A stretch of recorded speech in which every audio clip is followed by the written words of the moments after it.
Bismillahirrahmanirrahim. Assalamu alaikum, dear student. I'm your physics teacher, Dr. Faiz Alam, recently working as an associate professor of physics at Government Postgraduate College, number 1 Aptabad, Khyber Pakhtunkhwa, Pakistan.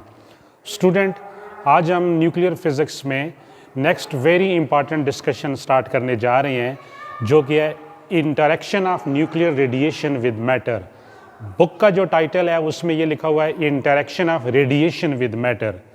Radiation का लफ्ज़ इसलिए मैंने consider नहीं किया कि radiation में electromagnetic radiation आ जाती है, क्योंकि न्यूक्लियर फिज़िक्स में हमने न्यूक्लियर रेडिएशन को स्टडी करना है, तो इसलिए मैटर के साथ इंटरेक्शन जो बनती है वो आम इलेक्ट्रोमैग्नेटिक रेडिएशन के लिए यूज़ नहीं करेंगे आज हम, बल्कि हम interaction of nuclear radiation with matter या विद मटेरियल मीडियम इस चीज़ को डिस्कस करेंगे. तो nuclear radiation mean those radiation which are emitted out from nuclei of certain element called nuclear radiation known as alpha rays, beta rays, gamma ray, photon. तो हमने ये देखना है कि ये तीनों रेडिएशन अल्फ़ा, बीटा और गैमा रे, फोटॉन जब किसी मटेरियल मीडियम से इंटरैक्ट करता है तो रेडिएशन के पास क्या प्रॉपर्टीज़ होनी चाहिए, यानी रेडिएशन को कौन सी प्रॉपर्टीज़ पोजेस करनी चाहिए कि वो स्ट्रांगली मटेरियल मीडियम के साथ इंटरैक्ट कर सकें. कुछ प्रॉपर्टीज़ रेडिएशन की है और कुछ प्रॉपर्टीज़ मटेरियल मीडियम की है कि मीडियम भी ज़ाहिर है, मीडियम सॉलिड फेज़ में हो सकता है, लिक्विड फेज़ में हो सकता है, गैसियस फेज़ में हो सकता है और इसी तरह प्लाज्मा फेज़ में भी हो सकता है. तो यहाँ पर बोर्ड पे मैंने कुछ प्रॉपर्टीज़ लिखी हैं कि the radiation in order to interact with material medium must possesses following properties. First one energy, second one mass, third one charge. यानी रेडिएशन की एनर्जी क्या है, अल्फा, बीटा, गैमा रे जब डिफरेंट रेडियोएक्टिव सोर्सेस से emit होती हैं तो किस एनर्जी के तहत एमिट हो रही हैं, एनर्जी. दूसरा, उनके पास टोटल मास कितना है, अल्फा पार्टिकल का मास भी है, बीटा पार्टिकल का और गैमा रे फोटॉन का रेस्ट मास 0 है. तीसरा, उनके पास टोटल चार्ज क्या है, अल्फा पार्टिकल का चार्ज, बीटा पार्टिकल का, गैमा रे फोटॉन क्योंकि न्यूट्रल है उनके पास चार्ज नहीं है, तो मैं आगे दो हिस्सों में डिवाइड कर दूंगा. Interaction of charge radiation, charge particle with material medium and interaction of uncharge particle with material medium, ये दो हिस्सों में डिवाइड हो जाएगी. बहरहाल अल्फा बीटा के पास चार्ज है तो तीसरी प्रॉपर्टी चार्ज. अब दो रिमेनिंग प्रॉपर्टी जो है वो मीडियम से रिलेटेड है. चौथी प्रॉपर्टीज है डेंसिटी ऑफ द मीडियम और पांचवी है ionisation potential of atoms of the medium. यानी मीडियम डेंसर है, उसकी डेंसिटी हायर है, लोअर है. एक चीज़ सॉलिड है तो डेंसिटी हायर है, लिक्विड है, फ्लूइड है या गैसियस है तो डेंसिटी कम होती जाएगी और इंटरेक्शन रेट भी इस तरह वेरी करता जाएगा. तो चौथी और पांचवी प्रॉपर्टी का ताल्लुक जो है वो रेडिएशन से नहीं है बल्कि मटेरियल मीडियम के साथ है. Ionisation potential of atoms of the material medium, हम ये जानते हैं कि जब कोई भी इंसिडेंट पार्टिकल्स किसी भी एटम के साथ जाके कोलिजन करता है तो उस एटम में मौजूद इलेक्ट्रॉन को नॉक ऑफ करता है, और इलेक्ट्रॉन का नॉक ऑफ होना ये इलेक्ट्रॉन और न्यूक्लियस के दरमियान बाइंडिंग एनर्जी पे डिपेंड करता है. तो इस तरह आयोनाइजेशन पोटेंशियल जो है वो मीडियम टू मीडियम वेरी करता जाएगा, एलिमेंट टू एलिमेंट चेंज होता जाएगा. तो ये बहुत ही इंपॉर्टेंट फैक्टर है. बाज़ लिटरेचर में इसको नहीं कंसिडर किया गया तो आपने इसको लाजमन कंसिडर करना है. तो इस तरह 5 फैक्टर्स हमारे पास आ गए रेडिएशन की जब मटेरियल मीडियम से इंटरेक्शन होती है: energy, mass, charge, density of the medium, ionisation potential of atoms और मॉलिक्यूल्स ऑफ द मीडियम. अब हम इस इंटरेक्शन में 3 मेन प्रॉपर्टीज को स्टडी करेंगे. रेडिएशन जब मीडियम से इंटरेक्ट करती है तो आयोनाइजेशन कैसे प्रोड्यूस्ड होगी. First one ionisation, second one penetration और range of the radiation into that medium, यानी उस मीडियम में कितने डिस्टेंस पार्टिकल्स ने, alpha particle, beta particle, gamma ray, photon ने ट्रेवल किया बिफोर वैनिशिंग इट्स प्रॉपर्टीज. तीसरा है फ्लोरेसेंस, ये बहुत ही इंपॉर्टेंट है, इसको भी बाज़ लिटरेचर लेती हैं और बाज़ नहीं लेती हैं, तो इसके भी ऊपर भी हम स्ट्रेस करेंगे. तो फर्स्ट ऑफ ऑल हम क्योंकि रेडिएशन में मैंने कहा है ना, अल्फा, बीटा और गैमा रे ये 3 न्यूक्लियर रेडिएशंस हैं. इनमें हम जो अल्फा और बीटा हैं ये चार्ज नेचर रखती हैं और गैमा रे फोटॉन के ऊपर नेट चार्ज 0 है और मास भी 0 है. तो हम इस इंटरेक्शन को 2 हिस्सों में डिवाइड करते हैं. पहले हिस्से में हम लोग लेते हैं interaction of charge particle with material medium. तो चार्ज पार्टिकल में दो चीजें आ जाएंगी, alpha particle and beta particles. अब जब ये इंटरेक्ट करेगा तो अल्फा पार्टिकल और बीटा पार्टिकल जब किसी भी मीडियम में से मूव करेगा, आयोनाइजेशन कैसे होगी, फिर उसकी पेनिट्रेशन क्या होगी, दो बातें, और फिर फ्लोरेसेंस कैसे प्रोड्यूस करेगा, ग्लो ऑफ लाइट, सिंटिलेशन जिसे कहते हैं, ये मैं end of the lecture detail में बताऊंगा। तो interaction of charge particles through material medium, let's suppose हमारे पास first charge particle alpha particle है। तो हम जानते हैं कि अल्फा पार्टिकल जब भी किसी रेडियोएक्टिव सोर्स से एमिट होता है तो उसकी काइनेटिक एनर्जी वेरी करती है। क्यों कि डिफरेंट न्यूक्लियाई से जब अल्फा पार्टिकल एमिट होता है तो न्यूक्लियस के अंदर मुख्तलिफ एनर्जी रेंज है। कुछ अल्फा पार्टिकल बिल्कुल बॉटम से एमिट हो रहा है, डिफरेंट एनर्जी, यानी बॉटम से मुराद ये है कि बिल्कुल अल्फा पार्टिकल न्यूक्लियस के अंदर जो न्यूक्लियर फोर्सेस हैं, जो न्यूक्लियर कूलम्बिक पोटेंशियल है, उसके इनसाइड टाइटली बाउंडेड है। तो कुछ वहां से एमिट हो रहा है क्योंकि डिफरेंट स्टेट्स है, inner most state of the nucleus वहां से एमिट हो रहा है, कुछ इंटरमीडिएट स्टेट से हो रहा है, कुछ बहुत ही अपर मोस्ट स्टेट जो कि लूजली बाउंड स्टेट है वहां से एमिट हो रहा है। तो उसकी काइनेटिक एनर्जी वेरी करती है। हम एग्जांपल के तौर पे लेते हैं अल्फा पार्टिकल रेडियम सोर्स से, रदरफोर्ड ने जो प्रोड्यूस किया था scattering of alpha particle through gold file. तो रेडियम सोर्स से जब अल्फा पार्टिकल एमिट होता है तो उसके पास काइनेटिक एनर्जी होती है 7.7 मिलियन इलेक्ट्रॉन वोल्ट, और हम इसकी इंटरेक्शन करवाने जा रहे हैं। सबसे ईजीएस्ट वे है कि जिस मीडियम के साथ हम इंटरेक्शन करने जा रहे हैं वो एयर है। ड्राई एयर के मालिक्यूल हम लोग ले लेते हैं अल्फा पार्टिकल के सामने। तो जब अल्फा पार्टिकल जिसकी kinetic energy 7.7 million electron volt है और उसके ऊपर टोटल चार्ज जो है, मैंने ऑलरेडी बताया था कि अल्फा पार्टिकल क्या है, हीलियम न्यूक्लियाई है।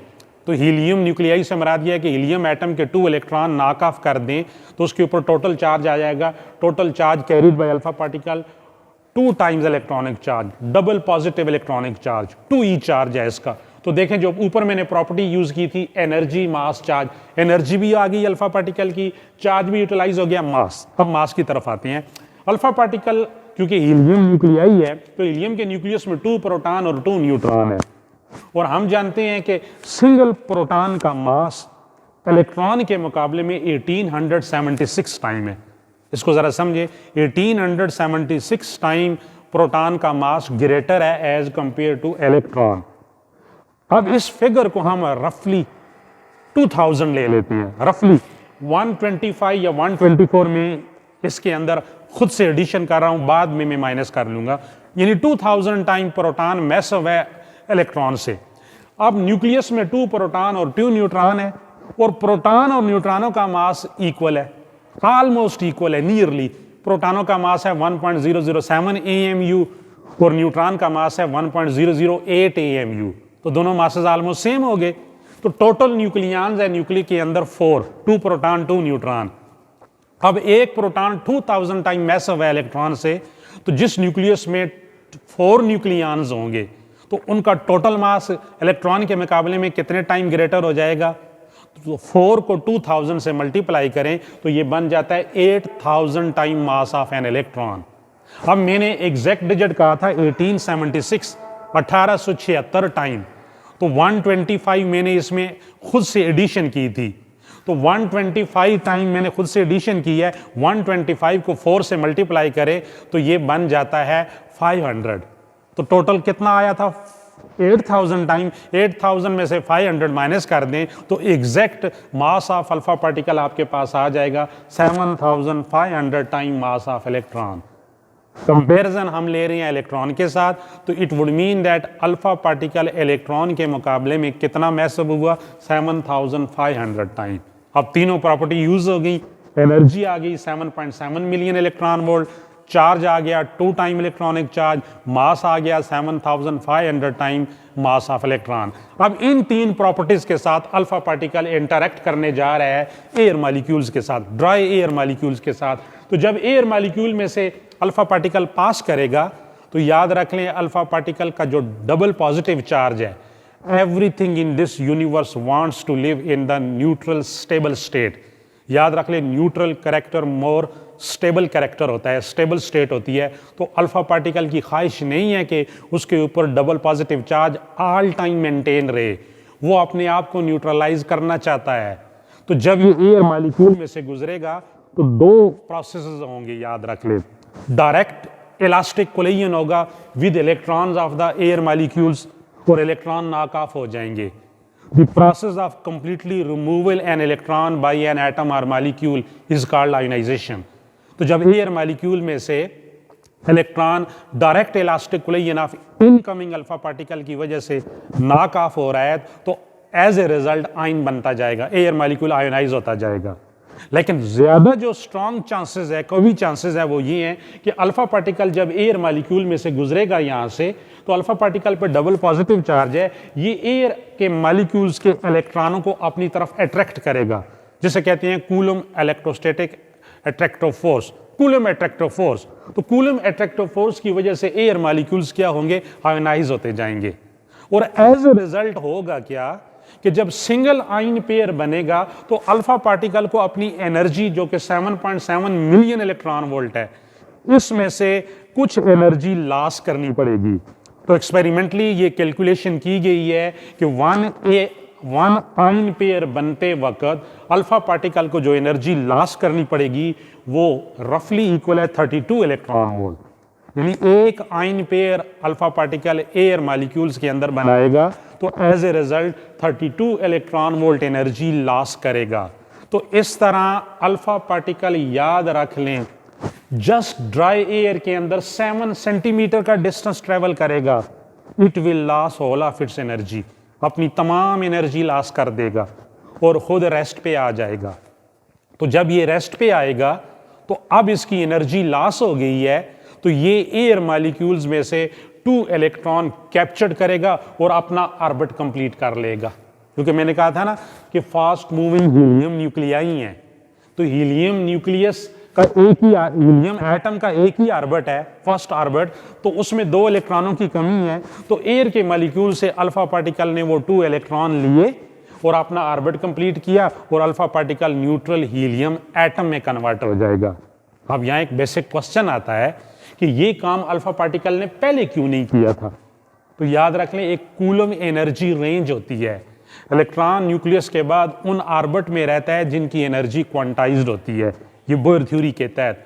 तो पहले अल्फा पार्टिकल की बदमाशी बहुत ज्यादा थी, उसकी एनर्जी बहुत ज्यादा थी, तो वो इलेक्ट्रॉनों को अपने पास आने नहीं दे रहा था, सिर्फ इलेक्ट्रॉनों को अट्रैक्शन की वजह से एयर मॉलिक्यूल में से नॉक ऑफ कर रहा था और एयर मॉलिक्यूल आयोनाइज हो रहे थे। लेकिन जब अल्फा पार्टिकल रेस्ट पे आ गया, क्योंकि ये कूलम इलेक्ट्रोस्टैटिक फोर्सेस होती हैं, तो इसने क्या किया कि एयर मॉलिक्यूल्स के 2 इलेक्ट्रॉन कैप्चर किए और अपना ऑर्बिट कंप्लीट करके अल्फा पार्टिकल हीलियम न्यूक्लियाई से हीलियम एटम में कन्वर्ट हो गया। लेकिन ये काम कितने डिस्टेंस के बाद जाके किया अल्फा पार्टिकल ने? तो याद रख लें, ड्राई एयर के अंदर डिफरेंट काइनेटिक एनर्जी वाले अल्फा पार्टिकल की जो रेंज है वो फ्यू सेंटीमीटर है। ये रेंज मिनिमम 5 सेंटीमीटर और मैक्सिमम 10 सेंटीमीटर है, 4 सेंटीमीटर से लेकर 10 सेंटीमीटर तक। तो इस तरह average range of alpha particle in dry air ये बनती है 7 सेंटीमीटर। और 7 सेंटीमीटर का डिस्टेंस जो है, इस मार्कर की लेंथ जितना, इसमें जो number of ion pair alpha particle बनाएगा वो मैंने लिखे हैं, 2 डिजिट मैंने लिखे हैं, 2 × 10⁵ आयन। तो 2 के आगे 5 0 लगा दें तो ये बनते हैं 200,000, यानी 2 लाख आयन्स अल्फा पार्टिकल ने 7 सेंटीमीटर के डिस्टेंस तक बना दिए हैं और फिर उसके बाद वो रेस्ट पे आ गया है और न्यूट्रल हीलियम एटम में कन्वर्ट हो गया है।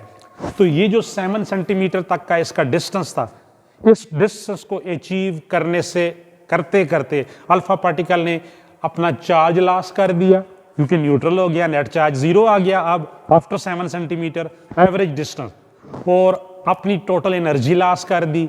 तो यहां से एक बड़ी प्यारी डेफिनेशन रेंज की बनती है कि the distance covered bye incoming particles before vanishing its properties.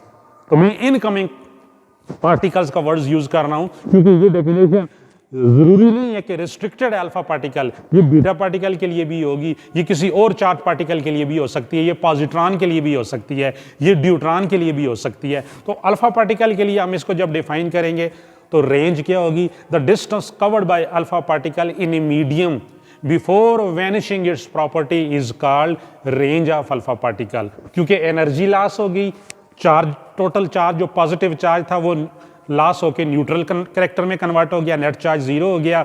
तो इससे पहले पहले अल्फा पार्टिकल ने मीडियम के अंदर जो आयोनाइजेशन कर दी, उस आयोनाइजेशन का जो नंबर है, जो नंबर ऑफ आयन पेयर हैं, वो बनते हैं 200 लाख, 200,000, 2 लाख आयन बनते हैं। तो इस आयनिक कैरेक्टर को, ये जो आयन बने हैं, एयर मॉलिक्यूल आयोनाइज हो गया है, हम इसको यूटिलाइज कर सकते हैं आयनिक करंट में। अगर इन आयन को किसी सिलेंड्रिकल ट्यूब के अंदर कन्फाइन कर लिया जाए, यानी एक सिलेंड्रिकल ट्यूब ले ली जाए, उसमें ड्राई एयर मॉलिक्यूल डाल दें और सोर्स, अल्फा सोर्स को सामने रखें, अल्फा पार्टिकल उस ट्यूब के अंदर एंटर हो, बीच में आयोनाइजेशन प्रोड्यूस्ड हो और ट्यूब के एंड पॉइंट के अलोंग हम इलेक्ट्रोड्स लगा दें, तो एज ए रिजल्ट ये आयन्स उस इलेक्ट्रोड के रास्ते आउटर सर्किट में जाएंगे और आउटर सर्किट में आयोनाइजेशन डिटेक्टर हो तो आप आयन की वजह से करंट डिटेक्ट कर सकते हैं। तो इस तरह अल्फा पार्टिकल की एनर्जी देखें यूटिलाइज हो गई है आयोनाइजेशन करंट में। और बड़ा फेमस किस्म का हमारे पास एक इक्वेशन है, I = Q/T। अब Q क्या होगा, NE/T। तो N is the number density of ion, 2 lakh ion है, E इलेक्ट्रॉनिक चार्ज है और T टाइम है, हम 1 सेकंड के लिए ले सकते हैं, 10 सेकंड के लिए, 1 मिनट के लिए ले सकते हैं। तो इस तरह आयोनाइजेशन करंट मिलेगी। तो ये ऑब्जर्व किया गया है, याद रख लें, अल्फा पार्टिकल ने, अगर ये तो मैंने 7 सेंटीमीटर का ड्राई एयर का डिस्टेंस बताया है, तो एक्सपेरिमेंटली ऑब्जर्वेशन इस तरह भी की गई है कि अगर 1 क्यूबिक मीटर वॉल्यूम हो ड्राई एयर का, यानी ड्राई एयर किसी वेसल या किसी ट्यूब में डालते हैं जिसका वॉल्यूमेट्रिक एनालिसिस लिया जाए और उसका टोटल वॉल्यूम कितना हो, 1 क्यूबिक मिलीमीटर, 1 क्यूबिक मिलीमीटर, याद रख लें, मिलीमीटर क्यूब। तो कितने आयन बनेंगे, अल्फा पार्टिकल ये आयन बनाता है 10⁴ आयन्स, 10⁻+4 आयन्स अल्फा पार्टिकल बनाएगा। और डिस्टेंस मैंने बता दिया है जो कि रेंज है 7 सेंटीमीटर। इट मीन जो अल्फा पार्टिकल की ड्राई एयर के अंदर आयोनाइजेशन होगी, ये थिक होगी, कॉन्टिन्यूस होगी और स्ट्रेट होगी। कॉन्टिन्यूस इसलिए कि जो अल्फा पार्टिकल ड्राई एयर में डिस्टेंस ट्रेवल करता जाएगा, डायरेक्ट इलास्टिक कोलिजन और कूलम अट्रैक्टिव फोर्सेस की वजह से मीडियम को आयनाइज करेगा। मैसिव इतना है कि ड्राई एयर के मॉलिक्यूल उसके पाथ में डेविएशन नहीं ला सकते हैं, उसको डिफ्लेक्ट नहीं कर सकते हैं, तो अल्फा पार्टिकल सीधा स्ट्रेट जाएगा, कंटिन्यूस ट्रैक हमें ऑब्जर्व होंगे। ये पार्टिकल डिटेक्टर ने बाद में हमें बताया था कि अल्फा पार्टिकल की आयोनाइजेशन का ट्रैक कैसे बनता है, तो वो कंटिन्यूस ट्रैक होगा और स्ट्रेट ट्रैक होगा, लेकिन बीटा पार्टिकल का ऐसा नहीं होगा। ये तो अल्फा पार्टिकल की 2 प्रॉपर्टी मैंने एट ए टाइम एक्सप्लेन कर दी, आयोनाइजेशन और पेनिट्रेशन या रेंज। अब आती है बीटा पार्टिकल की तरफ।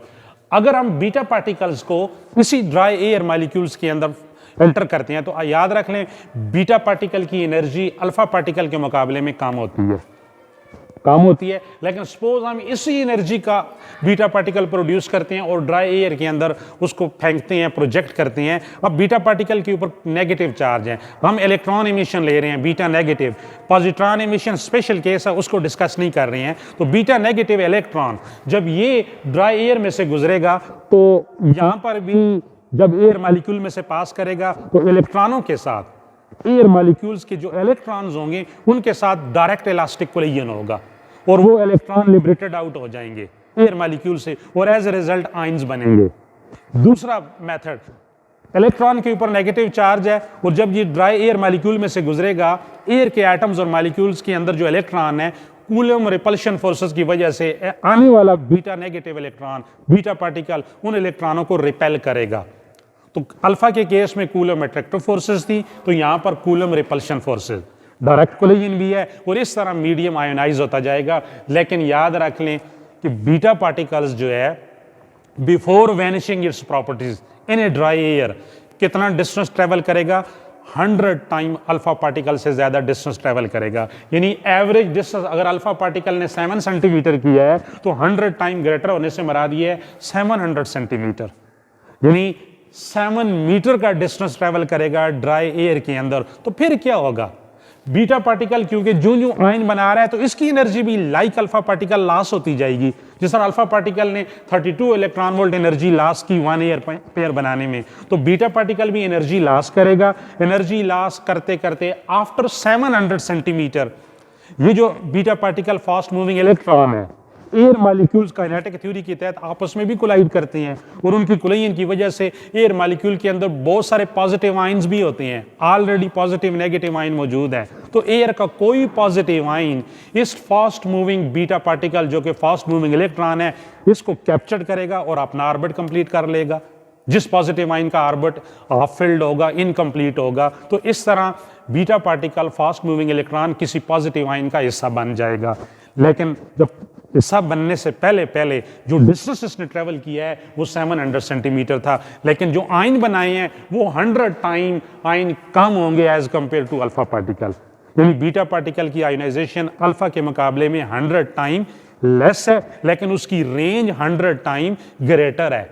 तो number of ion in 1 cubic millimetre, यानी 1 क्यूबिक मिलीमीटर वही जो अल्फा पार्टिकल के लिए मैंने लिए थे, number of ion 10 power 4 alpha particle ने बनाए, तो बीटा पार्टिकल बनाएगा 10 पावर 2, 100 टाइम कम हो गए।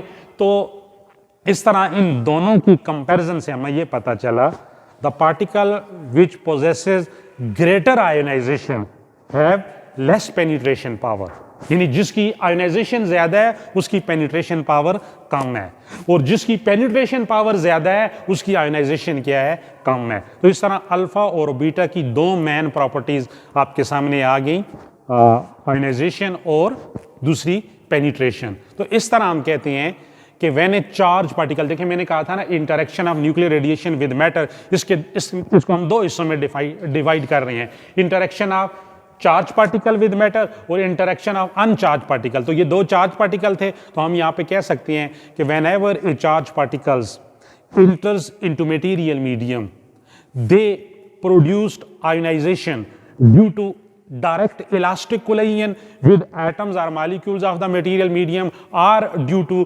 coulombic force of attraction or repulsion, कि कूलम अट्रैक्टिव या रिपल्शन फोर्स की वजह से या direct elastic collision with atoms of the material medium, इसकी वजह से चार्ज पार्टिकल मीडियम को क्या करता है, आयोनाइज करता है। अब हम आते हैं third one, gamma ray photon. तो अब हमारी डिस्कशन यूं होगी कि interaction of uncharge particle with matter. तो याद रख लें गैमा रे फोटॉन जब मीडियम से इंटरेक्ट करेगा तो ये जो ऊपर मैंने प्रॉपर्टीज बताई थी, एनर्जी, मास, चार्ज, और चौथी property density of the medium, ionisation potential of atoms of the medium.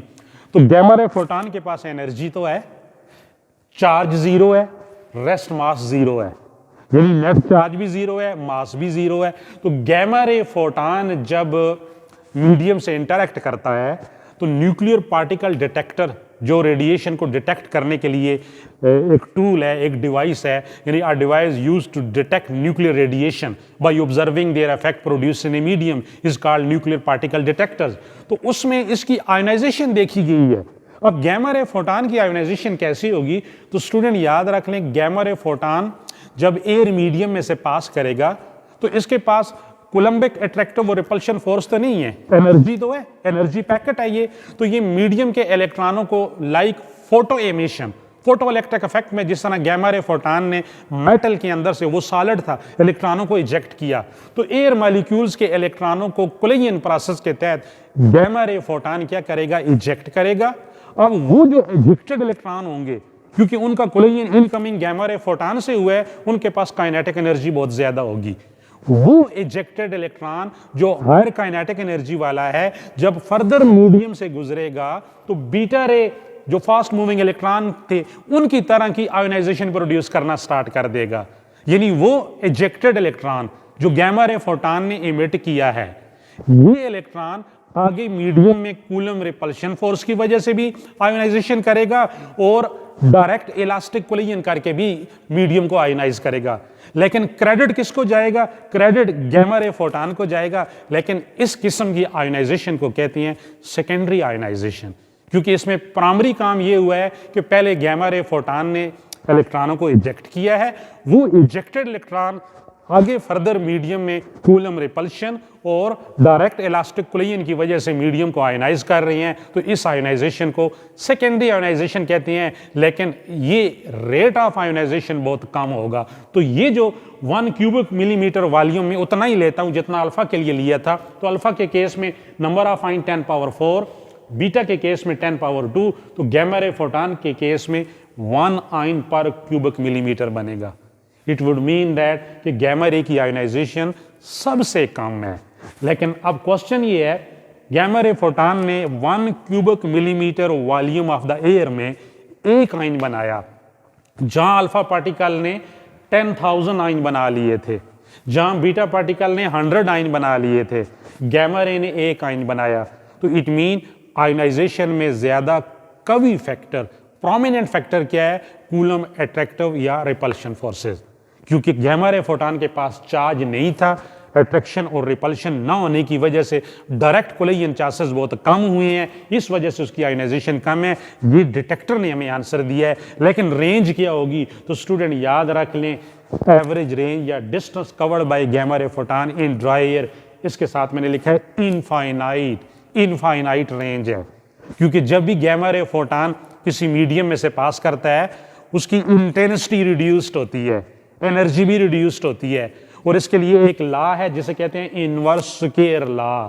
तो याद रख लें, intensity of gamma ray photon is inversely proportional to square of distance between source of gamma ray photon and detector. तो ये inverse square law को ओबे करता है। अब हम यहां पर कह सकते हैं कि गैमा रे फोटॉन की एयर मीडियम के अंदर, ड्राई एयर के अंदर जो रेंज है वो इनफाइनाइट है। लेकिन याद रख ले स्टूडेंट, आपने इस बात का कतन ये आइडिया या ये कॉन्सेप्ट नहीं लेना कि तमाम मीडियम में इनफाइनाइट है। लिक्विड में क्या होगा? गैमा रे फोटॉन की एनर्जी रिड्यूस्ड होगी, सॉलिड के अंदर रिड्यूस्ड होगी और डेफिनेट अमाउंट में रिड्यूस्ड होगी। तो गैमा रे फोटॉन की इंटरेक्शन जो है, इसको समझने के लिए एक ये छोटी सी एग्जांपल मैंने ली है जो कि लिटरेचर के अंदर नहीं है। अगर ये हमारे पास एक सॉलिड ब्लॉक है जिसके अंदर एटम्स और मॉलिक्यूल्स हैं, और ये एक गैमा रे फोटॉन जिसकी एनर्जी E=hf है, तो जब ये इस मीडियम में एंटर होगा तो इसकी इंटेंसिटी एंटर होने से पहले I0 थी, और जो ये एंटर हो रहा है, डिस्टेंस ट्रेवल कर रहा है, पेनिट्रेट करता जा रहा है, गैमा रे फोटॉन की इंटेंसिटी रिड्यूस्ड हो रही है। और एक्सपेरिमेंटली ये ऑब्जर्व किया गया है कि आने वाले गैमा रे फोटॉन की एनर्जी में जो रिडक्शन आती है वो एक्सपोनेंशियली डिक्रीज होती है। तो इसका जो इंटेंसिटी का फार्मूला है I=I0 exponential minus mu x. I0 original intensity, exponential minus mu x. इसका एनालॉजी ले तो रेडियोएक्टिव एक्सपोनेंशियल लॉ वाली बनती है। जैसे रेडियोएक्टिव एक्सपोनेंशियल लॉ क्या है? N=N0 exponential minus lambda T. तो यहां पर देखें कि रेडियोएक्टिव एक्सपोनेंशियल लॉ में भी number of radioactive substance time के साथ एक्सपोनेंशियली डिक्रीज हो रहे थे। तो यहां डिस्टेंस के साथ गैमा रे फोटॉन जो सॉलिड मीडियम में डिस्टेंस ट्रेवल कर रहा है, तो डिस्टेंस के बढ़ने के साथ उसकी इंटेंसिटी एक्सपोनेंशियली डिक्रीज हो रही है, यानी उसका ग्राफ आपको एक्सपोनेंशियली डिक्रीज मिलेगा। तो ओरिजिनल इंटेंसिटी I0 और जो फाइनल इंटेंसिटी है वो x के साथ रिड्यूस्ड हो रही है। तो इसमें म्यू क्या चीज है? म्यू है absorption coefficient of the medium. ये एक तो मटेरियल पे डिपेंड करता है, क्योंकि हर मटेरियल का आने वाली लाइट को एब्जॉर्ब करने का जो रेट होगा वो दूसरे से डिफरेंट होगा। तो लीनियर एब्जॉर्प्शन कोफिशिएंट इसे कह सकते हैं म्यू को, जो कि मटेरियल टू मटेरियल डिपेंड करता है एक चीज, और आने वाली फोटॉन की एनर्जी पे भी डिपेंड करता है। अगर मेरे पास एक किस्म का सॉलिड है और आने वाले गैमा रे फोटॉन की एनर्जी एक्स-रे, यूवी या गैमा रे फोटॉन में यूज करता हूं, तो डिफरेंट एनर्जी के लिए कोई एक स्पेसिफिक सॉलिड मीडियम जब इसको एब्जॉर्ब करेगा तो वो डिफरेंट एनर्जी के साथ उसका एब्जॉर्प्शन रेट चेंज होता रहेगा। तो एक्स डेप्थ भी होती है, एक्स पेनिट्रेशन भी होती है और डिस्टेंस भी होता है। तो इसलिए ये एक्सपोनेंशियल लॉ को ओबे कर रहा है, तो इंटेंसिटी जो है वो रिड्यूस्ड होती है। अब गैमा रे फोटॉन की इंटरेक्शन हमने already done of modern physics में स्टडी की है in the form of photoelectric effect, Compton effect and pair production. तो ये जो इलेक्ट्रोमैग्नेटिक स्पेक्ट्रम है student, gamma ray photon, X-ray, UV, visible, infrared, microwave, radio wave, अगर gamma ray photon की energy less than 0.5 million electron volt है, 0.5 million electron volt से less है, और ये मेटल पे फॉल करता है, तो वहां से इलेक्ट्रॉन को इजेक्ट करेगा। इस प्रोसेस को फोटोइलेक्ट्रिक इफेक्ट कहते हैं, और उस इलेक्ट्रॉन को फोटो इलेक्ट्रॉन। तो ये एक इंटरेक्शन होगी। और ये कौन से वाले गैमा रे फोटॉन, ये कौन से वाले फोटॉन कर सकते हैं? क्योंकि मैंने कहा था ना कि interaction of uncharge particle with matter. तो अनचार्ज पार्टिकल में हमने गैमा रे फोटॉन को लिया, तो गैमा रे के अंदर मैं आपको 3 तरह से बता रहा हूं। अब ये एनर्जी जो है गैमा रे फोटॉन की अगर नहीं है तो ये किसकी हो सकती है? ये यूवी की हो सकती है, विजिबल की हो सकती है, इंफ्रारेड की हो सकती है। यानी अगर इस एनर्जी के ये तीनों फोटॉन जो है जिनका नेट चार्ज 0 है, रेस्ट मास 0 है, वो मैटर से इंटरेक्ट करेंगे तो इस प्रोसेस को कहेंगे photo electric effect, photo absorption, complete absorption भी कहती हैं। और अगर energy of incoming photon greater than 0.5 million electron volt है और इसको किसी ग्रेफाइट मेटल के ऊपर फॉल करें तो वहां से स्कैटरिंग हो जाए, जैसे कि कॉम्पटन इफेक्ट था। तो अगर एनर्जी ग्रेटर देन 0.5 यानी 0.5 से 1 मिलियन इलेक्ट्रॉन वोल्ट है तो इस इंटरेक्शन को कहेंगे कॉम्पटन स्कैटरिंग। और अगर एनर्जी 1.02 मिलियन इलेक्ट्रॉन वोल्ट या इससे ग्रेटर है तो इस प्रोसेस को कहेंगे पेयर प्रोडक्शन, जिसमें गैमा रे फोटॉन अपनी आइडेंटिटी लॉस करके पेयर में कन्वर्ट हो जाता है। तो ये interaction of neutral radiation with matter थी। तो इसमें ये तीनों गैमा रे फोटॉन नहीं ट्रीट कर लेने आपने। गैमा रे फोटॉन इसमें सिर्फ पेयर प्रोडक्शन में यूज हुआ है, एक्सरे फोटॉन कॉम्पटन इफेक्ट में यूज हुआ है, और इलेक्ट्रोमैग्नेटिक स्पेक्ट्रम में यूवी, विजिबल और इंफ्रारेड ये फोटॉन फोटो इलेक्ट्रिक इफेक्ट में यूटिलाइज हुए हैं। तो इस तरह ये गैमा रे की इंटरेक्शन थी विद मटेरियल मीडियम। अब इस कैटेगरी में एक तीसरा पार्टिकल्स भी है, हालांकि वो न्यूक्लियर रेडिएशन नहीं है क्योंकि न्यूक्लियर रेडिएशन में अल्फा, बीटा और गैमा रेज हैं, लेकिन वो आयोनाइजेशन भी करता है, पेनिट्रेशन भी करता है, फ्लोरेसेंस भी करता है। तो हमने इस पार्टिकल को इस सफ में खड़ा कर दिया है और वो है न्यूट्रॉन। न्यूट्रॉन की इंटरेक्शन 2 तरह से ऑब्जर्व होती है, स्कैटरिंग एंड एब्जॉर्प्शन। अब स्टूडेंट जरा समझना है, न्यूट्रॉन और प्रोटॉन का मास मैंने ऑलरेडी कहा कि ऑलमोस्ट सेम है। तो अगर न्यूट्रॉन को थर्मल न्यूट्रॉन ही ले लें, थर्मल न्यूट्रॉन वो न्यूट्रॉन होगा a neutron whose kinetic energy is equal to kinetic energy of gas molecule at room temperature. कि रूम टेम्परेचर पे गैसेस के मॉलिक्यूल के पास जो काइनेटिक एनर्जी होती है, अगर इस काइनेटिक एनर्जी का एक न्यूट्रॉन यूज किया जाए तो इस न्यूट्रॉन को कहते हैं थर्मल न्यूट्रॉन, जिसकी एनर्जी बनती है 0.25 इलेक्ट्रॉन वोल्ट। तो अगर हम न्यूट्रॉन को किसी ऐसे मैटर पे फॉल करें जिसमें प्रोटॉन ज्यादा अमाउंट में मौजूद है, प्रोटॉन डेंसिटी ज्यादा है, क्यों? जिसको पैराफिन भी कहते हैं, क्योंकि न्यूट्रॉन और प्रोटॉन का मास सेम है।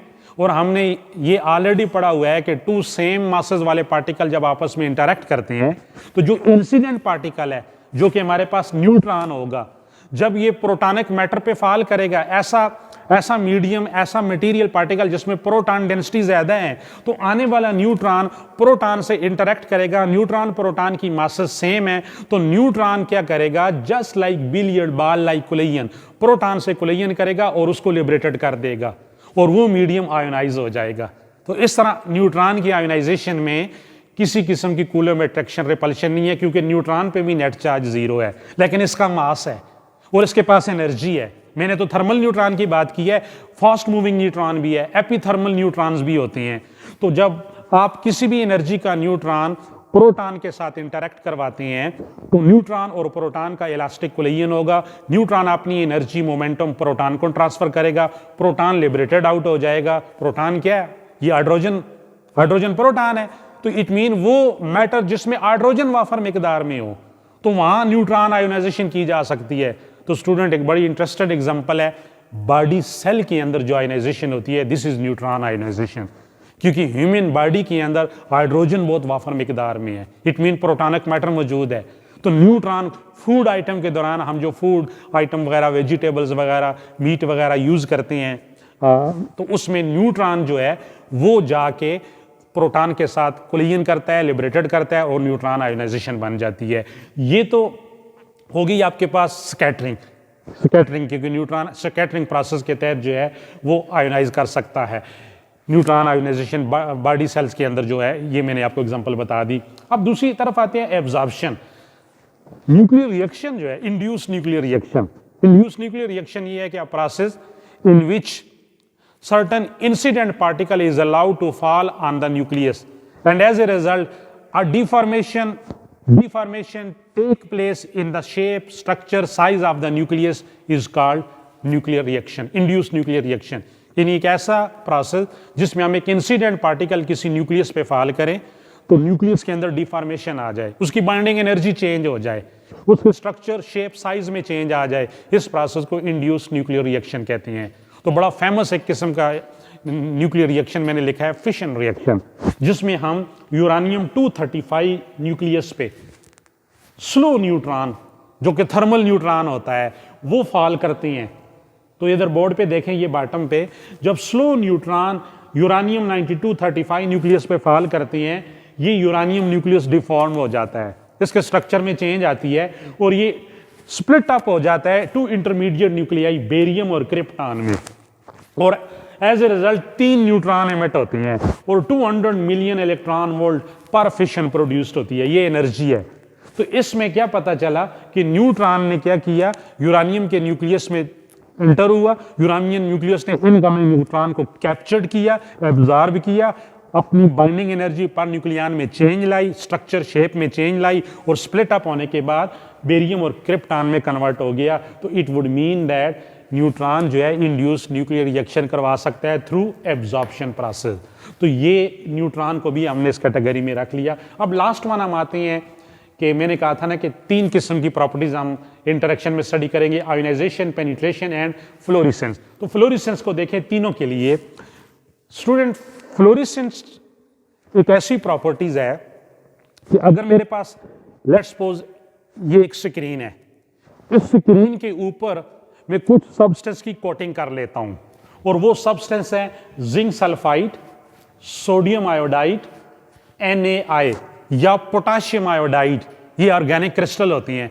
पोटाशियम आयोडाइड Ki या बेरियम प्लैटिनोसाइनाइड, ये कुछ मटेरियल है जिनकी खास प्रॉपर्टीज है, लुमिनेसेंस प्रॉपर्टीज इन्हें कहते हैं। इसकी कोटिंग कर ली जाए स्क्रीन के ऊपर और एक हाई एनर्जी पार्टिकल इन पे फॉल किया जाए, तो ये जिनकी मैंने बताई example, zinc sulphide, sodium iodide, potassium iodide, barium platinocyanide, ये जिसकी कोटिंग की है स्क्रीन के ऊपर, ये मटेरियल आने वाली इनकमिंग रेडिएशन या इनकमिंग पार्टिकल को क्या करेंगे, एब्जॉर्ब करेंगे।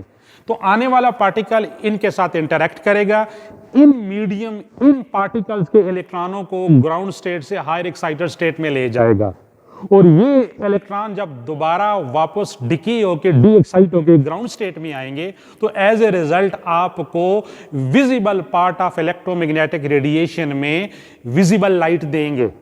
इस विजिबल लाइट को, विजिबल लाइट, इन मटेरियल से विजिबल लाइट का, विजिबल फोटॉन का इमिट होना, इसे सिंटिलेशन कहते हैं या फ्लोरेसेंस कहा जाता है। तो फ्लोरेसेंस में क्या हुआ, सबसे पहले हाई एनर्जी पार्टिकल का एब्जॉर्ब होना और एज ए रिजल्ट आउटपुट में विजिबल फोटॉन का इमिट हो जाना। इस प्रोसेस को हम कहते हैं फ्लोरेसेंस। यानी it is the properties in which high energy incoming radiation absorbed by the atoms of various elements and as a result re-emit electromagnetic radiation lie in the visible part of electromagnetic spectrum. Yeah, as a result it would emit photon whose spectrum lie in the range of visible part of electromagnetic radiation. यानी high energy particle का absorb होना और output में visible part of electromagnetic radiation में energy का photon की शक्ल में आपको देना। तो ये जो पुराने टेलीविजन सेट होते थे स्टूडेंट, याद रख लो, इनकी स्क्रीन के ऊपर जिंक सल्फाइड की स्क्रीन होती थी जिसमें हम projected beam of incoming electron fall करते थे। वो इलेक्ट्रॉन आके फॉल करते तो इस स्क्रीन के ऊपर ये मटेरियल था, तो इस मटेरियल से इलेक्ट्रॉन एक्साइट होते, दोबारा डी एक्साइट होके आते, तो आपको विजिबल पार्ट में लाइट इमिट होती। तो इस प्रोसेस को, ये पुरानी टेलीविजन स्क्रीन में जो होता है, इसको फ्लोरेसेंस कहते हैं। तो अल्फा पार्टिकल जब इन तीनों material zinc sulphide, sodium iodide, barium platinocyanide, इनके ऊपर फॉल करेगा तो आउटपुट में आपको क्या मिलेगी, फ्लोरेसेंस, यानी glow of light, emission of light, scintillation का फिनोमेना हम अल्फा पार्टिकल से ले सकते हैं। यही फ्लोरेसेंस का प्रोसेस हम बीटा पार्टिकल से ले सकते हैं, यानी वो भी इन मटेरियल के साथ आके इंटरेक्ट करेगा, उनको एक्साइट करेगा और वापस डी एक्साइटेशन की वजह से हमें विजिबल फोटान मिलेंगे। और गैमा रे फोटान तो करेगा ही, क्योंकि वो वेरी हाई एनर्जेटिक फोटान है, तो ये जब इन मटेरियल से इंटरेक्ट करेगा तो वो भी हमें फ्लोरेसेंस देगा। तो this is all about interaction of radiation with matter. See you again.